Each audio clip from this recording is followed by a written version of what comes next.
Deori autonomous কাউন্সিলৰ honourable Bhaskar Deori, deputy CM। ধন্যবাদ sir. Please. যোৱা দুদিন ধৰি অসমৰ এই পবিত্ৰ সদনত অনুষ্ঠিত হোৱা সাহিত্য পৰিষদৰ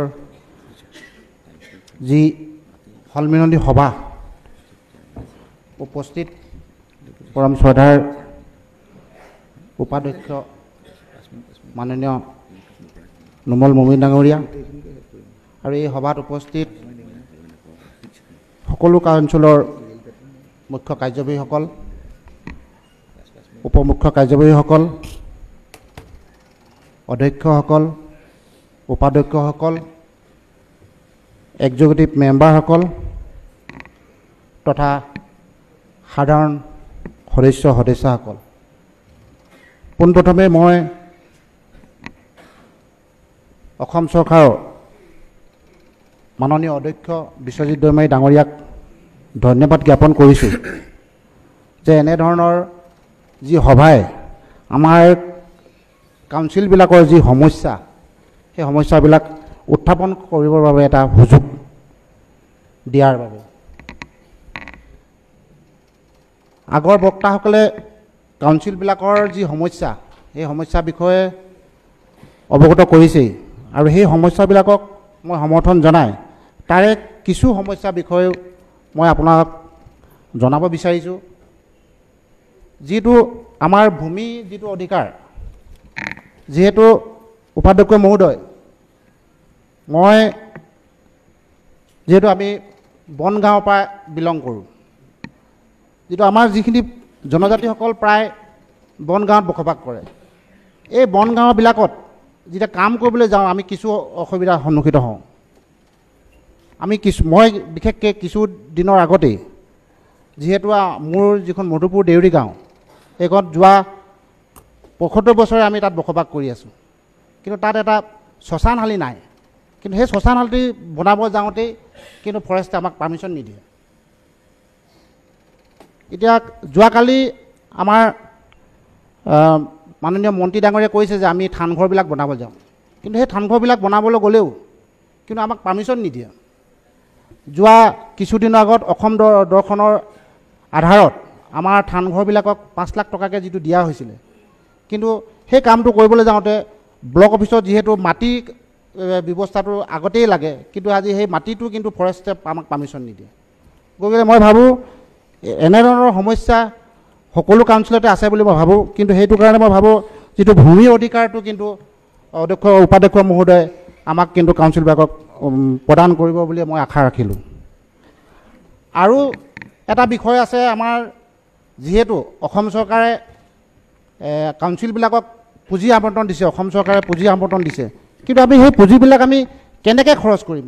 যিহেতু আজিৰ ডেটত বিশেষকৈ আমাৰ দেউৰী অট'নমাছ কাউন্সিলৰ এজনো আমাৰ কৰ্মচাৰী নাই, চৰকাৰীভাৱে আমাৰ এজনো কৰ্মচাৰী নাই।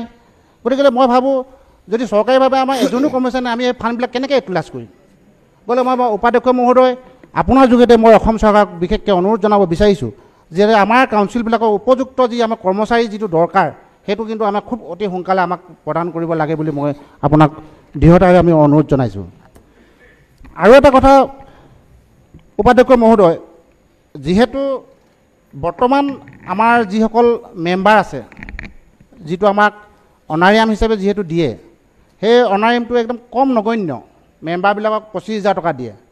এতিয়া আমাৰ বিশেষকৈ দেউৰী অট'নমাছ কাউন্সিলৰ যিটো আমাৰ হেড অফিচ, আমাৰ যিটো অফিচ আমাৰ নাৰায়ণপুৰ লখিমপুৰ, এতিয়া শদিয়াৰ পৰা এজন যদি মেম্বাৰে যদি লখিমপুৰলৈ যদি অহা যোৱা কৰিবলগীয়া হয়, মাহটোত আপুনি 25,000 টকাৰে আপুনি কেনেকৈ মানে কেনেকৈ মেনেজ কৰিব?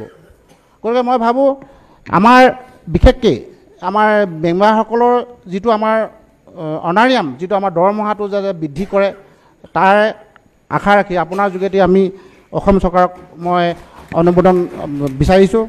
আৰু লগতে যিহেতু এইটো এটা গণতান্ত্ৰিক প্ৰক্ৰিয়া, যিটো আমি মেম্বাৰবিলাকে আমি ইলেকশ্যন খেলি আমি কাউন্সিলত আমি সদস্য হওঁ। যিহেতু আমাৰ আৰু এটা ছিষ্টেম আছে, যিটো আমাৰ লটাৰী ছিষ্টেমত হয়। এইবাৰ যদি মোৰ সমষ্টিটো আজি মই পুৰুষ হোৱাৰ কাৰণে মই ইলেকশ্যন খেলিব পাৰিছোঁ। নেক্সট বছৰ আমাৰ যিহেতু মহিলা হ'বও পাৰে, সেইটো কাৰণ লটাৰীত যিটো হয় সেইটোৱে হয়।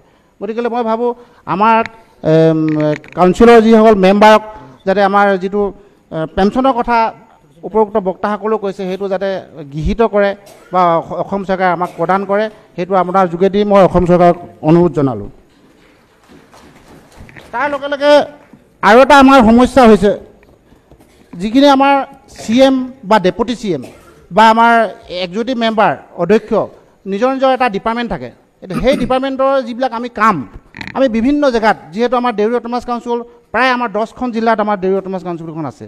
কাৰণ গুৱাহাটীলৈকে গুৱাহাটীতো আমাৰ কিছুমান ভ্ৰমণ চলি থাকে বা এনেই আমাৰ 9খন ডিষ্ট্ৰিক্ট আছে, কিন্তু গুৱাহাটীখন ধৰিলে আমাৰ 10খন ডিষ্ট্ৰিক্ট। এতিয়া নিজৰ ডিপাৰ্টমেণ্টৰ যদি আমি কাম যদি আমি বিভিন্ন জিলাত বিভিন্ন সমষ্টিত যদি চাবলৈ যাওঁ, কিন্তু আমাৰ তাৰ কাৰণে আমাৰ গাড়ী ব্যৱস্থা নাই, তেলৰ ব্যৱস্থা নাই, তাত আমাৰ খোৱা বোৱা ব্যৱস্থা নাই। এই দৰমহা পইচাকেইটাই আমি কেনেকৈ আমি কাম কৰিম বা আমি ৰাইজৰ হকে আমি যিহেতু জনপ্ৰতিনিধি হিচাপে আমি কাম কৰিবৰ কাৰণে আমি ইচ্ছুক কৰিছোঁ আমি সুন্দৰভাৱে, কিন্তু আমি কামখিনি কৰিবলৈ যাওঁতেই কিন্তু আমি এনেকুৱা ধৰণৰ সমস্যা আমি সন্মুখীন হওঁ। গতিকে এই কথাটো গুৰুত্বকাৰে ল'ব বুলি মই আপোনাক অনুৰোধ জনালোঁ। তাৰ লগে লগে আৰু এটা আমাৰ সমস্যা আছে, বিশেষকৈ দেউৰী এলেকাৰ ভিতৰত যিবিলাক আমাৰ স্কুল আছে বা আমাৰ কাউন্সিলৰ এলেকাৰ অধীনত। এতিয়া মোৰ এখন গাঁও আছে কললোৱা দেউৰী গাঁও, তাত এখন স্কুল আছে গাঁও দেউৰী গাঁৱতে। তাত কি হয়, কিছুমান ক্ষেত্ৰত গাঁৱত বুলি কিছুমান যিবিলাক শিক্ষক ট্ৰেন্সফাৰ হৈ গুচি যায়। আজিও আপুনি যদি খবৰ লয় তাত আপোনাৰ মেথছৰ টিচাৰ নাই। গতিকে এই শিক্ষক বদলীকৰণৰ ক্ষেত্ৰত যাতে কাউন্সিলকো অৱগত কৰে, তাৰ বাবে আপোনাক বিশেষভাৱে মই অনুৰোধ জনাইছোঁ। কাৰণ আমি এতিয়া আমাক জনপ্ৰতিনিধি হিচাপে গাঁৱৰ যিখন মেনেজিং কমিটি বা গাঁৱৰ ৰাইজে আমাক অৱগত কৰে, আৰু আমি কাক আমি ৰিকুৱেষ্ট কৰিম? আমাৰ কথাবিলাকতো স্কুলৰ SI বা ইন্সপেক্টৰে আমাৰ কথাবিলাক নুশুনেই। এইটো কিবা বিভিন্ন ধৰণৰ অজুহাত দেখাই পেলাই আমাৰ কথাবিলাক মানে নাকচ কৰে। গতিকে মই ভাবোঁ এই ক্ষেত্ৰতো আপোনাৰ গুৰুত্ব সহকাৰে পালন কৰিব বুলি মই অনুৰোধ জনাইছোঁ। তাৰ লগে লগে আৰু এটা কথা কৈছে, আমাক যিটো আমাৰ যিখন গাইডলাইন, যিটো আমাৰ অট'নমাছ কাউন্সিলৰ যিটো এটা গাইডলাইনত আৰু এটা বস্তু আছে, যিটো 80% আমাৰ construction scheme, 20% individual beneficiary scheme. এই গাইডলাইনৰ এই যিটো মানে আপোনাৰ নিয়ম, এই নিয়ম 80% কি বুলি ক'লে আপুনি? 80% কনষ্ট্ৰাকশ্যন স্কিম কৰিব লাগে আৰু 20% আমি ইণ্ডিভিজুৱেল স্কিম। এতিয়া আমি শিক্ষা ক্ষেত্ৰত যদি আমি বা আমি বেমাৰৰ ক্ষেত্ৰত বা আমি অন্যান্য আমি কিছু ক্ষেত্ৰত যদি আমি মহিলাসকলৰ ক্ষেত্ৰত যদি আমি কাম কৰিবলৈ যাওঁ, কিন্তু আমাৰ গাইডলাইনৰ মতে আমি যিটো পুঁজি আমি যিটো একশ্যন প্লেন আমি বনাব লাগে সেইমতে বনালে কিন্তু আমি কিছুমান ক্ষেত্ৰত আমি অসুবিধা হওঁ। কাৰণ আমি আমি কাউন্সিলৰ তৰফৰ পৰা মেট্ৰিক বা হায়াৰ ছেকেণ্ডেৰী বা অন্যান্য যিখিনি আমাৰ হায়াৰ এডুকেশ্যনৰ পৰা আদি কৰি বা আমি আজি কাউন্সিলৰ তৰফৰ পৰা আমি ডাউন টাউন ইউনিভাৰ্চিটিত আমি ছাত্ৰ ছাত্ৰীবিলাকক আমি পঢ়াই আছোঁ ফ্ৰী অফ কষ্ট। এই গোটেইখিনি বস্তু যদি আমি সেইখিনিও কিন্তু ইণ্ডিভিজুৱেল বেনিফিচিয়াৰী আণ্ডাৰতে পৰে, তেতিয়া কিন্তু 20% যিটো আমাক ধৰা হৈছে। গতিকে এই বস্তুটো আপুনি গাইডলাইনটো যদি আমি সলনি কৰি এটলিষ্ট 60-40 যদি কৰে, তেতিয়াও আমাৰ কাউন্সিলবিলাকৰ বা কাম কৰিবৰ কাৰণে এটা সুবিধা হ'ব বুলি মই ভাবোঁ। ইয়াকে মই কামনা কৰি পুনৰবাৰ তাৰ লগে লগে আৰু এটা কথা আপোনাৰ 80% যিটো দিয়ে সেইটো ইনফ্ৰাষ্ট্ৰাকচাৰ বনাবলৈ নিদিয়ে জানো? হয়। তেতিয়া আপোনাৰ অফিচটো বনাই ল'ব পাৰে, সেইটোত নোৱাৰে নেকি? অফিচৰ কথাখিনি উপাধ্যক্ষৰ মতে অফিচটোৰ কাৰণে আমি বনাব পাৰোঁ, কিন্তু আমি যি 20% যিটো আমি ইণ্ডিভিজুৱেল কিছুমান আমি বেনিফিচিয়াৰীক দিবলগীয়া হয়। কাৰণ এতিয়া এডুকেশ্যন ক্ষেত্ৰত বা অন্যান্য এতিয়া বেমাৰ হ'লেও আমি ছিংগুলকৈ মানুহ এজনক যদি দিব হয়, কিন্তু আমি সেই 20%ৰ ভিতৰত হয়। এতিয়া মহিলা সবলীকৰণৰ কথা কওঁ, মহিলা এজন যদি আমি কিবা এটা ইণ্ডিভিজুৱেল স্কিম বা IBS আমি দিবলৈ যাওঁ, এইটো 20% মানে আমাৰ যিটো পুঁজি দিয়ে, ধৰক আমাৰ 20 কোটি টকা দিয়ে, তাৰে 20%টো আমি এইবিলাকত খৰচ কৰিব পাৰোঁ। এইটো কিন্তু আমাৰ অসুবিধা হয়। সেইটো কাৰণে এইটো অলপ সলনি কৰি যদি 60-40 যদি কৰি দিয়ে, তাৰ কাৰণে কিন্তু আমি উপকৃত হ'ব বুলি আমি ভাবিছোঁ। Thank you. তাৰ লগে লগে আৰু এটা কথা মই বিশেষভাৱে আপুনি সময় দিয়ক। তাৰ আৰু এটা কথা আপোনাক ক'ব বিচাৰিছোঁ, ৰাভা, মিচিং বা তিৱাসকলক 6 শিডিউল দিয়াৰ আমাৰ আপত্তি নাই বা আমি তাক সমৰ্থন জনাওঁ, অসম চৰকাৰক আদৰণি জনাওঁ। কিন্তু মিচিংসকলক যিহেতু 6 শিডিউল দিয়া হ'ব বুলি যিহেতু কথাটো কৈছে, কিন্তু 6 শিডিউল দিবলৈ যাওঁতে তাত অন্তৰ্ভুক্ত থকা কাৰণ মিচিং এৰিয়া বা দেউৰী আৰু মিচিং প্ৰায় একে এৰিয়াতে, আমি ধেমাজি বা লখিমপুৰত যদি চাবলৈ যায়, কিন্তু তাত আমি কিছু দেউৰী গাঁও মিচিং অধ্যুষিত এলেকাটো সোমাই আছে। কাৰণ এতিয়া আমি ছেটেলাইট ছিষ্টেমত চলি থকাৰ কাৰণে তেনেকৈ চলি আছে।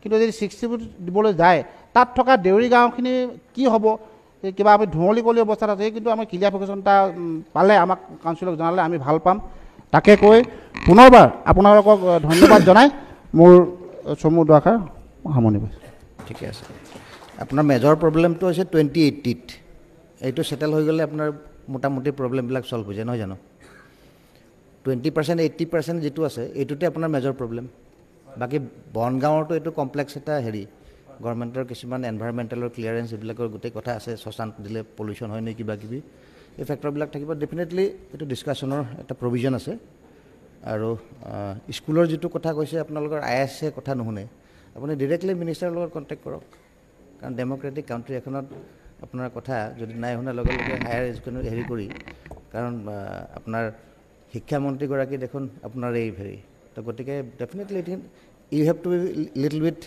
প্ৰ'এক্টিভ তেতিয়া আপোনাৰ এই প্ৰব্লেমবিলাক ছল্ভ হ'ব আৰু যিটো বেমাৰৰ কথা কৈছে ভাল এটা আপুনি চিন্তা কৰিছে খুব ভাল বেমাৰীবিলাক হেৰি কৰিবলৈ আমি ডক্টৰ হিচাপে বেমাৰীবিলাকক সহায় কৰাটো বেছি ভাল পাওঁ আৰু এডুকেশ্যনৰ ক্ষেত্ৰতো যিটো কৈছে খুব এইটো ভাল কথা আপুনি সেই এডুকেশ্যনটো খুব জোৰ দিয়ক টিচাৰ নহ'লে মানে কেনেকৈ হ'ব আৰু মেথছৰ টিচাৰ নহ'লে এইটো স্কুলৰ ফিউচাৰটো কেনেকুৱা হ'ব তো গতিকে এইটোত আপুনি মিনিষ্টাৰৰ লগত ডাইৰেক্টলি কণ্টেক্ট কৰি পেলাই আই থিংক এইটো লোকেলি আপুনি ছল্ভ কৰিব পাৰে আৰু হেল্থৰ ক্ষেত্ৰত আপুনি যিটো আয়ুষ্মান ভাৰত কাৰ্ড আছে এইবিলাক কাৰ্ড যদি আপুনি অলপ এক্টিভলি গৈ পেলাই মানুহৰ লগত লাগি পেলাই কাৰ্ডবিলাক বনাই দিব পাৰে তেতিয়াহ'লে মই ভাবোঁ আপোনাৰ সেইটো প্ৰব্লেমটো তাতেই ছল্ভ হৈ গ'ল কাৰণ গতিকে এইটো গভৰ্ণমেণ্টৰ খুব ভাল পলিচি আছে so' anyway thank you very much